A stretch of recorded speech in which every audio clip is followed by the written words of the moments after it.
Funding for This Is Nashville comes from you, our listeners, and Music City Prep Clinic, Nashville-based provider for PrEP and offering comprehensive sexual health services in an environment designed to be safe, professional, and shame-free. Learn more at musiccityprep.org. I'm Khalil Ekolona, and this is Nashville. Last year, when This Is Nashville was less than 2 weeks old, we aired an episode about license plate readers, or LPRs. At the time, Metro Council had passed legislation that allowed for a 6-month pilot program to gauge the effectiveness of LPRs to be put into effect. Well, the pilot program has ended, and the Community Oversight Board has made a report of the findings. Communities are split on the issue. On one hand, folks think the LPRs will aid MNPD. On the other hand, people are concerned that the use of LPRs will lead to over-policing of Black and brown neighborhoods. The Metro Council is taking time to review the numbers. What's in the report? Later this hour, we'll talk with the author of the report, a member of the COB, and activists about the impact the report will have on the city. But first, it's time for At Us. Each week, we take time to read the comments so you don't have to. Yes, I'm encouraging you to literally add us on Twitter at This Is Nashville and on Instagram at ThisIsNashville_WPLN. Joining me now with a look back at the past week or so is our senior producer, Steve Haru. Steve, how's it going? It's going all right. It's going all right. How about you? I'm doing all right, man. It's Thursday and it's not scorching hot outside. I'll take it. We can do it. So what have our listeners been saying? Well, it has been a minute since we had an At Us, so we're going to start by going way back 2 Tuesdays. Okay. Now, I think regular listeners know we post a graphic every day to let folks know what to expect, and the combination of a former council member and the official county historian on a graphic that said "History of Brothels" prompted Nashville Banner editor Steve Cavendish to tweet, quote, "All-time graphic, no notes." Yes, that was a really interesting episode for sure.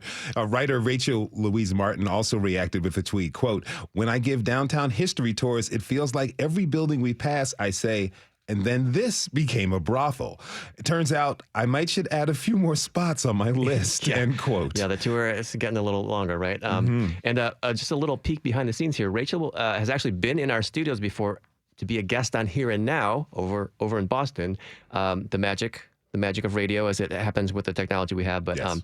She was on to talk about her book, A Most Tolerant Little Town, about the attempt to desegregate schools out in Clinton, Tennessee before Little Rock. So you can imagine how, maybe you can imagine how that went. But Yeah. Anyway, Election Day was last week, and that night we did something we don't usually do. That's right. We wanted to give the freshest update possible on the election, so we redid the top of the show live at 7 p.m. before our nightly re-air. Yeah, we had WPLN political reporter Blaze Gainey and our digital editor Rachel Iacovoni on, and afterward Rachel tweeted that she and Blaze appeared on This Is Nashville After Dark. Ooh. And Blaze responded that maybe this should be a thing. What do you think? You know what? I'm interested in it, depending on how late we were going. Right. But speaking of things happening after dark, last Friday, we had a blast talking about karaoke. Yeah. One of my favorite moments was when, our guest just started belting out some karaoke tunes here on air. Yeah, that was amazing. Yeah. It was amazing. Like some of those notes, like Celine Dion, live radio, Yeah. karaoke, put those things together. But we got a lot of incredible feedback on that show, including a request to have mayoral candidates Freddie O'Connell and Alice Rowley do karaoke. I'm not sure we'll get the producers on that, but sometimes the call comes from inside the house, and sometimes we put that call in the air. So during the show, WNXP morning host Celia Gregory tweeted, all caps, "Karaoke is happening on air," and I'm grinning ear to ear. Khalil Ekolona is not a passive bystander either, y'all. I hear those harmonies. Karaoke is a community event. You all have to help out every once in a while. If you know the tune, sing along, right? But we also got a tweet shouting out our guests from Brother Love, who wrote, quote, "Jacob has a gorgeous voice. I worked at Santa's Pub during the smoky $2 beer nights a few years ago. I ran karaoke as well as bartending. Beautiful memories. Santa is a national treasure," end quote. Nobody tell Nicolas Cage that. Please don't. Anyway, Tuesday was back to school day for Metro students, so we talked about school resource officers, also known as SROs. We had MNPS student Israel Perez, Assistant Principal Jonathan Bracco, Mac Hardy from the National Association of School Resource Officers, researcher Nancy Duchesneau, and Juvenile Court Judge Sheila Calloway. And we got a voice message after the show from Ryan Siegel. Let's listen to part of what he had to say. The take that you guys are spinning on the SROs is 100% off base. The last person that spoke basically trying to say that there was no correlation between trying to slowing down crime or malicious acts and events or anything like that. I went to Riverdale High School, and way back in 1993 we had SROs. SROs were the friends of a lot of folks, a lot of kids that were there. There was a lot of troubled teens that relied on the SROs. So I don't understand where some of this knowledge is coming from, but SROs are not an enemy. Now, I think maybe Ryan only caught part of the show because, like I just said, we had someone who trains SROs on the show. Mm-hmm. And Israel, the student we had on, was talking about his very, very positive relationship with the SROs at his school. But Ryan went on to say, quote, "I don't think you guys have the right kind of voice in there all the time. It does seem to be leaning one direction more than the other." Khalil, you got a chance to actually talk with Ryan. I'm just curious what he had to say. Yeah, I called him up. I was interested in what he had to say, and I called him up to, let him know that we appreciate that he took time out of his day to respond to that episode. But then we talked a little further. I talked about my experience teaching students when I was in Los Angeles. I taught kids who were at-risk teenagers, and I saw that their relationships that they had sometimes tense with police and authority figures, other times really helpful, right, and really robust and healthy for them. And so it was just really great to talk to. And I just told him that, as we move on with the show, we really are attempting to have a balanced outlook at all of these very highly nuanced issues that can also be pretty charged as well. Because at the end of the day, the show is called This is Nashville.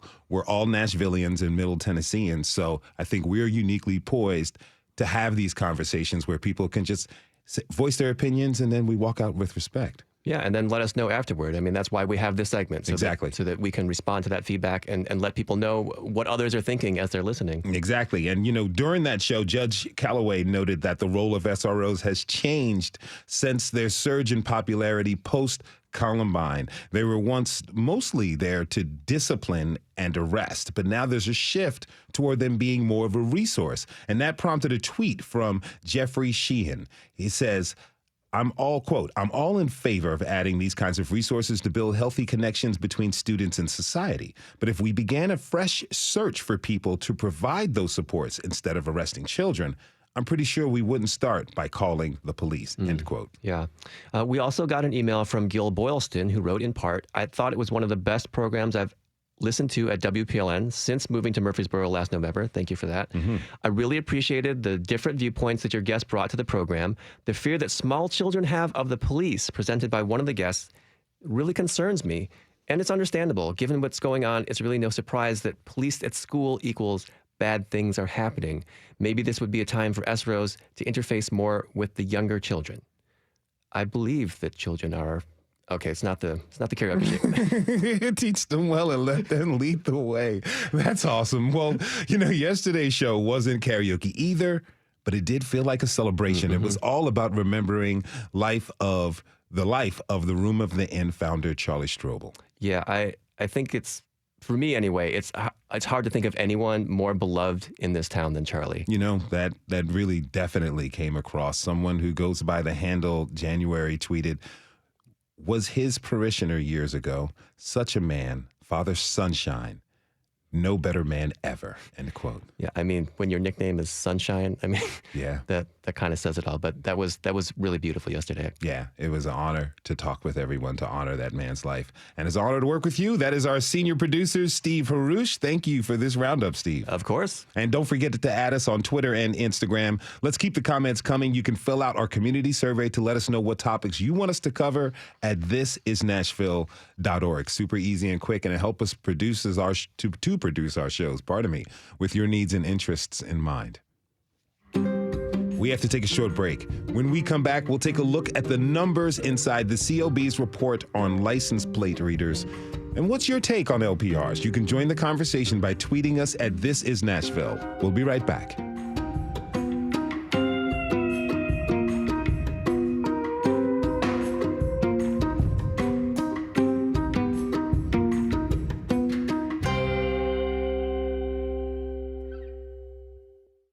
Funding for This Is Nashville comes from you, our listeners, and Music City Prep Clinic, Nashville-based provider for PrEP and offering comprehensive sexual health services in an environment designed to be safe, professional, and shame-free. Learn more at musiccityprep.org. I'm Khalil Ekolona, and this is Nashville. The Community Oversight Board has released its report on the 6-month pilot program for license plate readers. Last year, Metro Council voted to enact the pilot program after contentious debate for and against LPRs. Now the council has decided to hold off voting on further use of LPRs. They're taking time to take a deeper look at the data compiled by the Oversight Board. And now that the numbers are in, what can we learn when we examine what was found from the pilot program? What is the next step? My next guests are here to break down the numbers. Dylan DePriest is a data analyst for the Metro Nashville Community Oversight Board, and Mark Wynn is a COB board member and former police officer. Dylan, Mark, thank you both for being here. Welcome to This Is Nashville. Thank you for having us. Thank you. Okay, so, I really want listeners who may not be familiar with license plate readers or LPRs to understand how they work. Mark, can you explain what LPRs do and what their intended purpose is? Well, and Dylan can help with this as well. License plate readers have been around for a while now. I think we first started seeing them in the country about 15 years ago. And what they do is they just gather the image of a license plate and compare it to a database of stolen vehicles, missing persons, Amber Alerts, things like that. It's fairly old technology now. But with that technology comes the need for transparency and how you use that technology. And that's what I think we're here to talk about today. It's 24-hour surveillance, essentially. Right. So as a former officer, what's your take on LPRs? I like the technology. I think anytime you use a technology that helps you catch a criminal and protect the public, which is what your job is, it's a good thing. But that's me as someone who's worked in law enforcement for over 40 years. I still do the work today. I work for IACP, which is the International Association of Chiefs of Police, and the Justice Department. So I train police leaders around the country over issues like this, and public confidence is critical. You have to have transparency in policing. It's not a suggestion, it's a necessity. With this issue, we have to be sure that we don't violate someone's First Amendment rights. And your First Amendment rights are freedom to assemble, freedom to leave your house, go to your church, go to your therapist, associate with people you don't want anybody else to know you're associating with. That's the First Amendment rights. And LPRs, what they do is they gather information about movement of people. How do they determine which license plates to read? Or just everybody is getting their license plate read? Well, every for the system is set up, my understanding, and Dylan can maybe add to this, it gathers that license plate and digitalizes it, and then it compares it to a bigger database of tags of interest. And again, I think it's a good technology, but that's me. I'm not the community. The community has a right to see transparent, operations of police day in, day out, because, the public trust, once you lose it in policing, it's hard to get back. Mm-hmm. So we have to always continue to explain to the public why these things are done and what are the positive and negative impacts on the public when police use some sort of surveillance technique. Dylan, did Mark pretty much get the operational aspect of the LPRs right? Absolutely. So the one thing I would add to that is MNPD is using one specific law enforcement database through these LPRs, the NCIC, which is the National Crime Information Center. So it compiles law enforcement data from state, local, tribal, regional, and federal law enforcement databases for all sorts of things. like warrants, sex offender registries, amber and silver alerts, missing persons, stolen vehicles. So it's a whole wide range of information that's stored in these databases that LPRs are constantly cross-checking whenever they see a license plate. Okay, so you were responsible for compiling the data in the report. Before we get to the findings, I want to know about MNPD's protocol for using the LPRs. What is the process? So the process for using these LPRs, basically what will happen is MNPD was required to equitably distribute them throughout Nashville.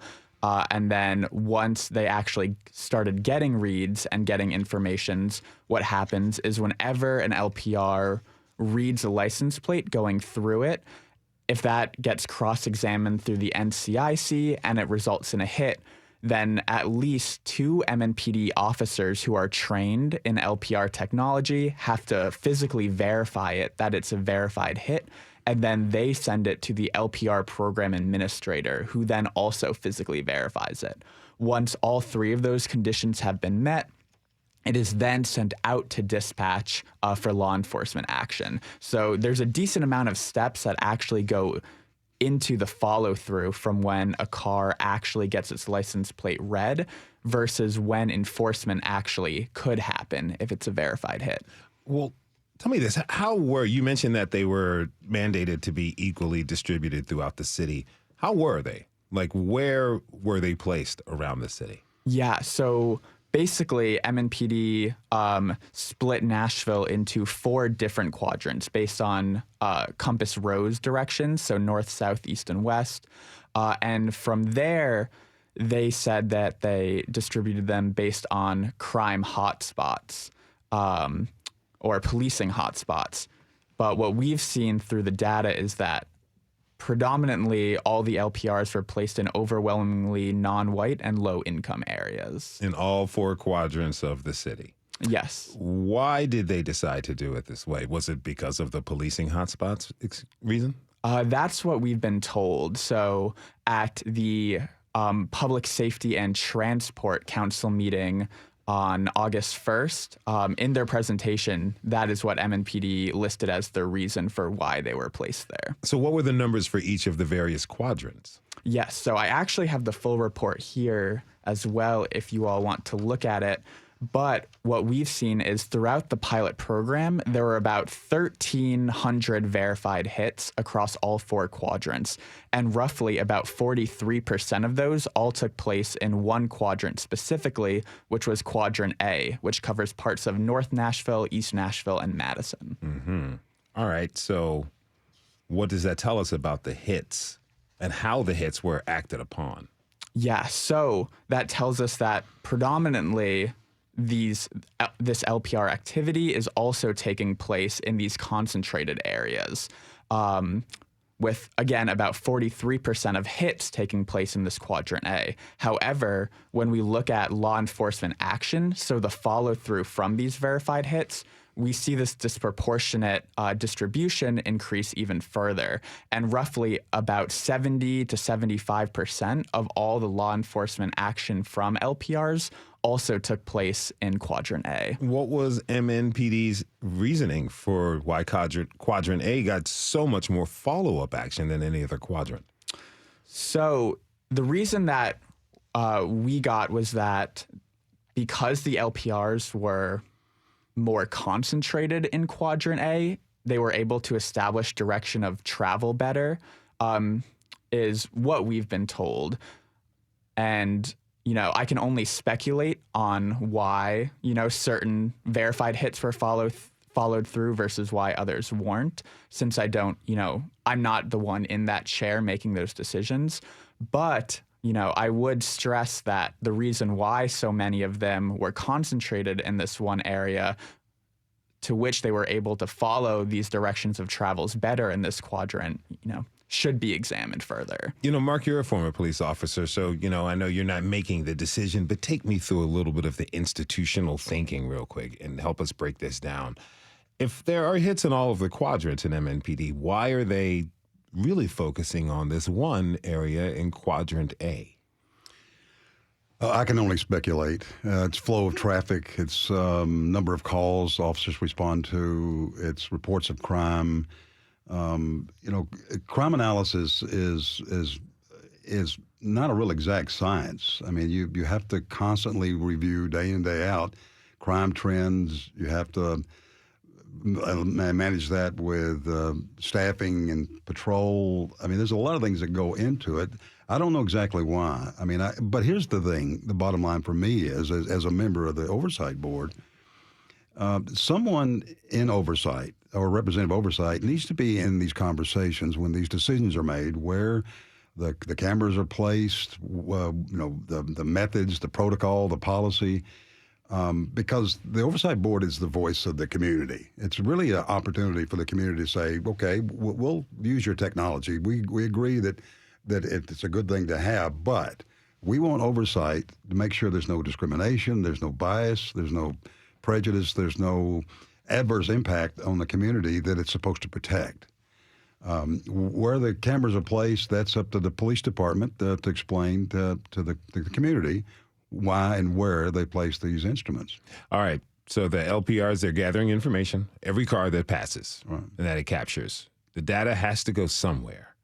Where, Dylan, where does MNPD, where do they house the data that they get from the LPRs? So that's a fantastic question. MNPD actually doesn't house the data. So whichever vendor the LPR cameras are through own the data and house the data.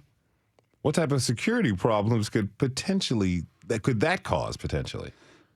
That's a fantastic question as well. It depends. We've seen in other cities that vendors have shared information about, say, undocumented immigrants with ICE. There's real concerns, especially about folks traveling for abortions, especially in response to Roe versus Wade and certain states, abolishing or banning reproductive health justice. So there's a lot of concerns about what could happen if any of this data was leaked or shared or even sold. Because you can learn a lot about someone from their traveling history, where they're going, when they're going. Are there any laws on the books that prevent these vendors from sharing or selling the data that they capture?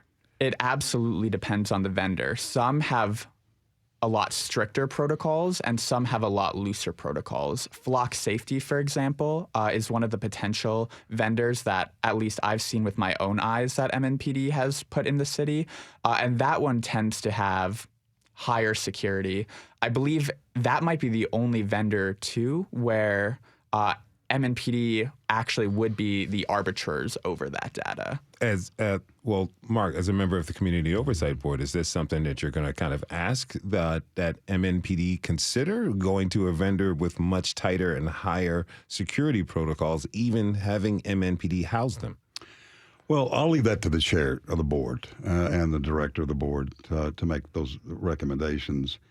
We just want transparency. This is what's required for the oversight board to make sure that whatever decisions they make that impact a person's basic civil right, it is protected. Law enforcement, though, has always dealt with, since the computerized age, data. There's requirements for law enforcement when they collect data. There's requirements on who uses the data. The National Crime Information Center, which connects Nashville to all other crime computer systems in the country, there's a requirement on who can release it. They keep logs. They keep databases on the database access. So this is not something that's foreign to police as well. I mean, they have to guard that information by law. If they don't, then the federal government steps in and says, wait a minute. You've just violated the civil rights of your citizens by releasing information that shouldn't be released. Yeah, I hate to think that my iPhone is more secure than this data that the city is using. Now, if you're just tuning in, this is Nashville, and I'm your host, Khalil Ekalona. We're talking this hour about the Community Oversight Board's report on the city's pilot program for license plate readers with Dylan DePriest and Mark Wynn. You can tweet us your comments at This Is Nashville, like this one that we got from J-Dub, who says that, quote, the number of people driving around with open warrants, I don't know why you wouldn't have more license plate readers. Mark, well, what do you think about increasing the use of LPRs? Well, I don't know how to answer that. I know that anything you can do to aid the police in public safety is a good thing, right? Outstanding warrants are always a problem for police departments. It's justice denied for the victims who have outstanding warrants on offenders. Anytime there's a system that helps, I'm all for that. I have no way of gauging the numbers of systems, where they're placed. Again, that's something that we depend on the police department to tell us as a community and an oversight board. Well, Metro Council is going to take their time to kind of look over these numbers. Dylan, what do you want them to be paying special attention to as they review?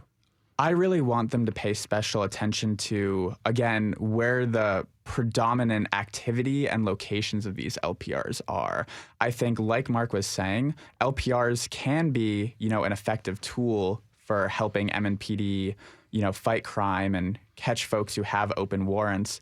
But whenever we talk about tools that are also able to be used for surveillance, especially depending on where they're located, I think there's a lot of rocky areas that we need to be sure, we can explore further. Have you looked at the use of LPRs in other cities? Yes. What'd you find there? So for what it's worth, MNPD, credit where credit is due, has released a draft policy of their pilot program. And their policy, compared to other cities, is stronger than most other cities. That's a good note. Mm-hmm. Where could they get better? I think really Mark hit the nail on the head right from the beginning, is there needs to be more transparency. They had a requirement at the very beginning to distribute these equitably. And, depending on what your definition of equity is, it might not meet everyone's decision, certainly not those who live in the communities that these are predominantly placed around. So I think involving more community voices, making sure that more information is being shared with the public, I think is what I would personally like to see more of. Now, does more data exist that you haven't had a chance to look at? Oh, absolutely. I was able to make these reports almost entirely from publicly available data on LPRs. However, from MNPD's data dashboard, where I got this information from the full 6 months of the program, for the full 6 months, I was told from this dashboard that there were 63 arrests. However, when MNPD presented to council on August 1st, they said there was 119. So nearly double what was publicly released. So personally, I would like to know, exactly what else might not have been shared on this public dashboard. Okay, so based on what you have been able to study, do you have recommendations on how to improve the use of LPRs so that discriminatory practices are eliminated? Yes. I think, at least in terms of what I would consider equitable, I think it would be that anyone, no matter what area of Nashville you live in, no matter what percentage of your community is high income, low income, black, white, Hispanic, et cetera, that you have an equal chance of driving through a license plate readers. Dylan DePriest is a data analyst for the Metro Nashville Community Oversight Board. Dylan, thank you so much for being with us today. Really appreciate it. Of course. Thank you for having me. Mark Wynn is going to stick with us through the break. When we come back, we'll continue our conversation about license plate readers and learn about the concerns they bring for some community members. Do you have concerns about LPRs? You can tweet us at This Is Nashville. We'll be right back.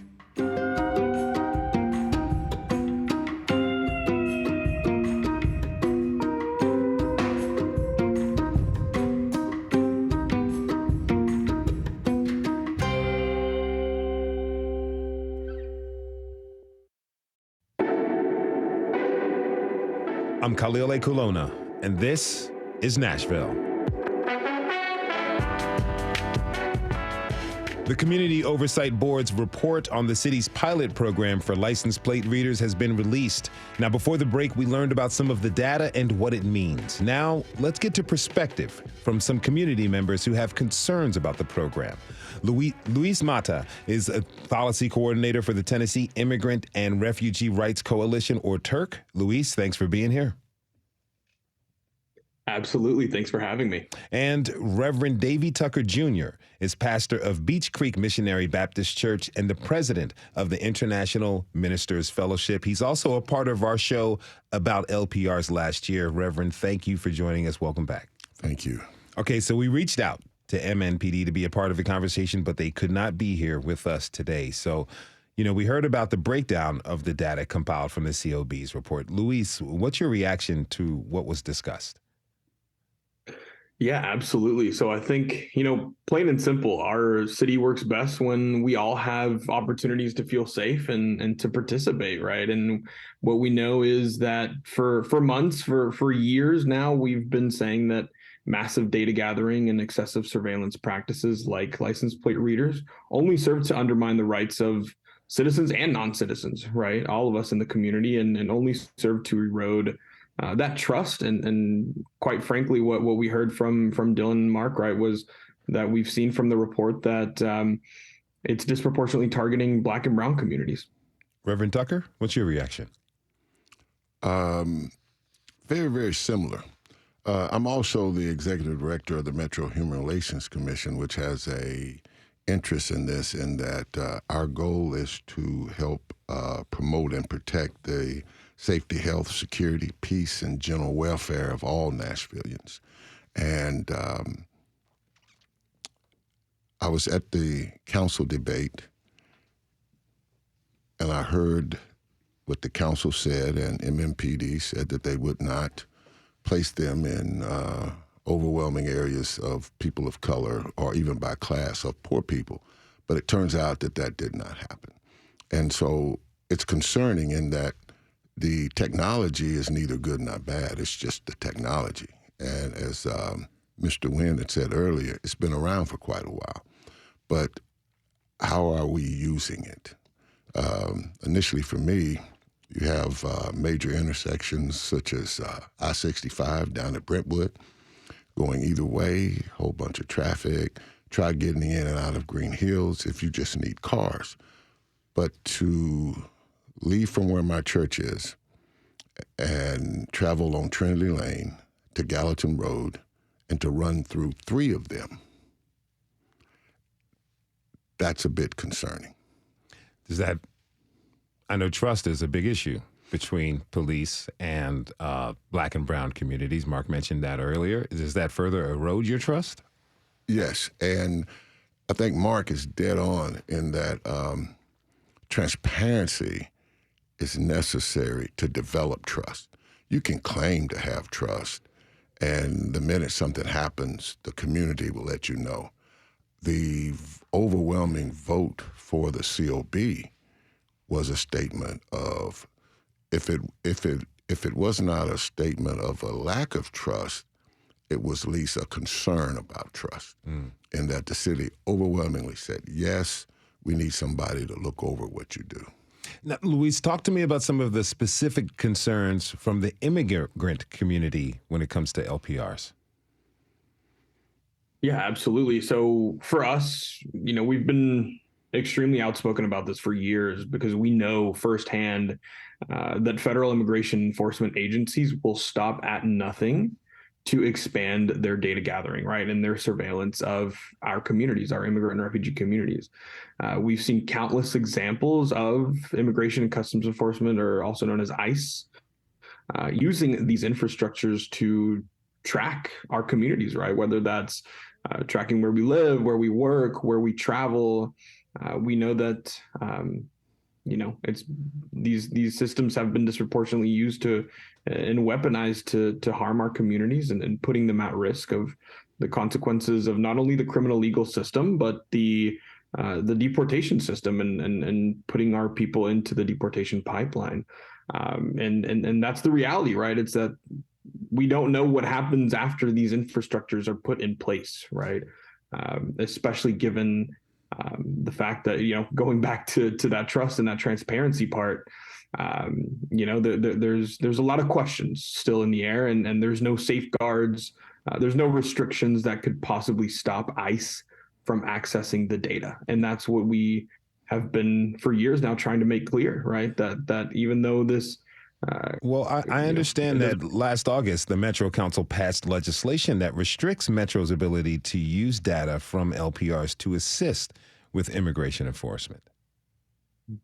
Exactly. And that, what I was getting at was the fact that no safeguards or restrictions, from council will stop ICE, whether that's through the subpoena of the records directly, or, as the conversation earlier, what Dylan was talking about, the vendors, right? And that's primarily how we've seen that that connection with ICE, right, is through those vendors and through the third-party companies, is how they sweep up and collect that massive quantity of data and indiscriminate and unverified information with public, little to no public scrutiny or accountability. Now, Community Oversight Board member and former police officer Mark Wynn is still with us. Thank you again, Mark, for being here. Now, you're in favor of LPRs, but only under the condition that there's transparency from Metro Nashville Police Department. Luis is talking about a federal agency, ICE, coming in and commandeering that data.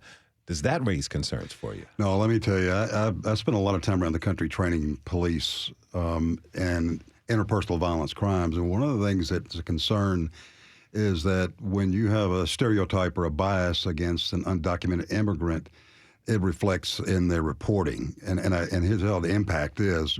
Say I'm a undocumented immigrant woman in Houston, and I know that if I report, I'll be deported, and I'm raped, and I can't report that, then that crime goes unpunished, and then the rapist goes on to rape other women. So you can see how the impact of the public view on any population has. So all that's weighed out by any citizen before they call the police. Can I trust the police if I call them? What's the positive and negative impacts of calling the police? And when I do, will they perform the way they should? That's just smart for the victim to consider. So if we do anything that puts a restriction on the crime victim from reporting to police, we're putting the public at more risk, and we're putting our officers at risk as well. So public trust is incredibly important, especially when you've got a context of historical trauma from communities that have been over-policed and underprotected all over the United States, not just here in Nashville. I wonder how difficult is it for, let's say, immigrant communities to develop that trust? Let's just say what Dylan painted was that there's one vendor that Metro Nashville Police Department can work with, where Metro MNPD themselves house the data. But this is a federal agency we're talking about. They can still come in and grab this data, right, if they want. Well, I'm not an authority on the ability of the federal government to data mine, data from local police departments. I will say this, that this is a topic of discussion not only in local and state police, but in federal law enforcement as well. Again, the work I do at IACP, I'll give you an example. Back in 2009, when the technology was first starting to take off around the country, IACP produced a report on this technology called Privacy Impacts Assessments Report for the Utilization of License Plate Readers, which they looked at the impact on the community and the basic civil rights of the community. So at the very beginning, they said, we understand this technology is going to be a plus for us in policing, but you cannot use a technology that deteriorates the basic civil rights of the citizens. As I said earlier, the one that comes up most often is your First Amendment rights. You can't practice basically First Amendment rights unless you move around, and you move around in a car. And if somebody's surveilling you night and day when you haven't done anything at all, that's a concern for that citizen. So the Oversight Board has a duty, I think, to speak for the citizens to power, which is the police department, which is the council, which is the mayor's office, and say, look, we understand you want technology to catch crooks, so do we. But we're getting caught in this net as well, and we need to understand what that means to us and how you view us as citizens when we drive through your LPRs. That's just reasonable. And I think the city can do that. I think the police department's up for it. We've got a great police department, but that doesn't mean we have to stop oversight. Reverend Tucker, what are your specific concerns with the LPRs? Transparency and disproportionate use. For me, I think that management you can't hide behind That wasn't my intent. You can do something and not have the intent, but the impact suggests something else. So good leadership is not only going to take into account why I started it, intent, but then after I'm doing it, what is the impact? And be able to assess that in a way that your policies take into account the historical trauma and distrust of communities of color with over-policing. And I think that if you can do that, you create a department that the community can trust and that we're able to tolerate a lot of things for general safety. We just are. Most people will give an officer a break for a mistake if it can be understood in the context of the very dangerous job that they have. I've watched the COB through multiple cases exonerate an officer with what may look like bad behavior on the surface. But when you look at the context of that incident, that's one of the reasons that I always felt that the COB was such a good apparatus for us to have. But when we don't have checks and balances on policing, it only creates trouble in other areas of our society also. We got a tweet from Nicole Williams. Question for Mark Wynn. MNPD did not consult the COB at all when developing the pilot program. Why would we expect them to consult the COB if the council gives them the green light for full implementation? Well, look, I think you don't just stop because someone didn't include you in a meeting in the formulation of a protocol or policy. I'm one of the people who thinks that if you're looking for change, it's gentle pressure relentlessly applied. Mm-hmm. And I think the COB, and I'm sure that Director Fitchard and all the other board members feel the same way, we've got to be vigilant and say, okay, we weren't included, which as I remember when we had the meeting on this, I said I think it's a mistake not to include the stakeholders. And there's the biggest stakeholder in this conversation is the community.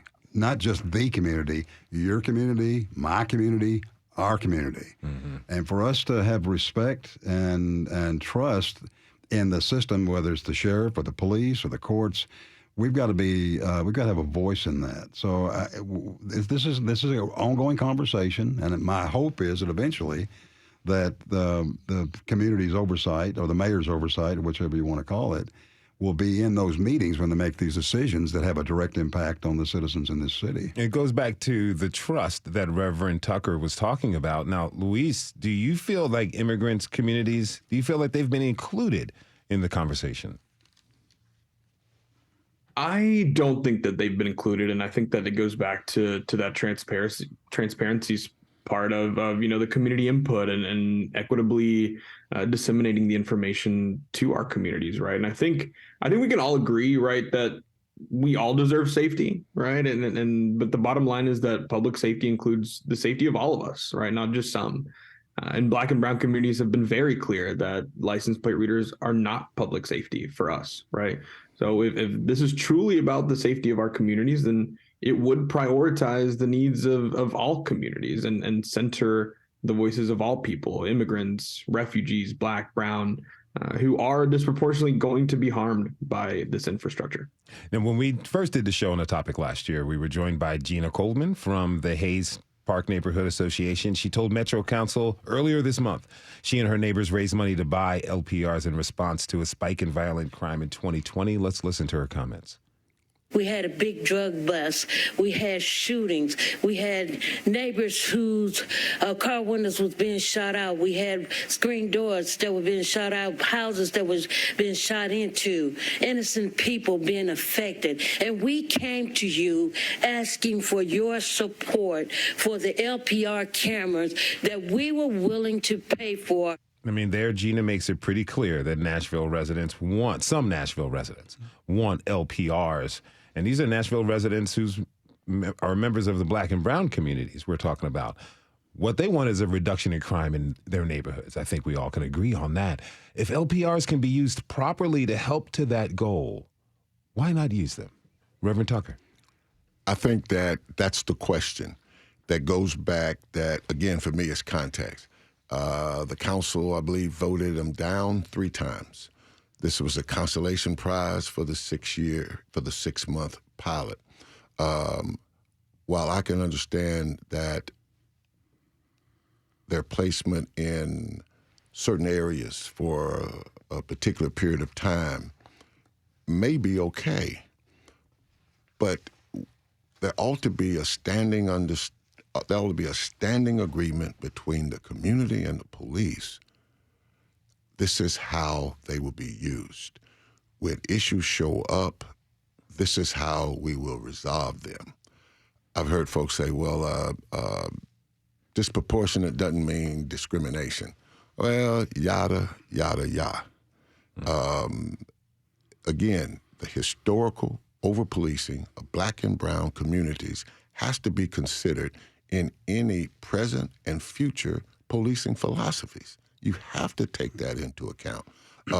All folks want safe communities, but at what cost? So what are the alternatives to license plate readers that will help bring about these safe communities for all of us?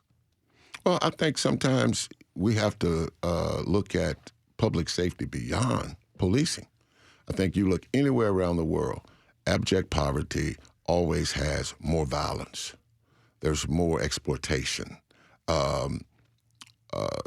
Governmental agencies around the world tolerate more things in poor communities than are tolerated in richer communities. So we can, on how we deal with poverty, actually make public safety better.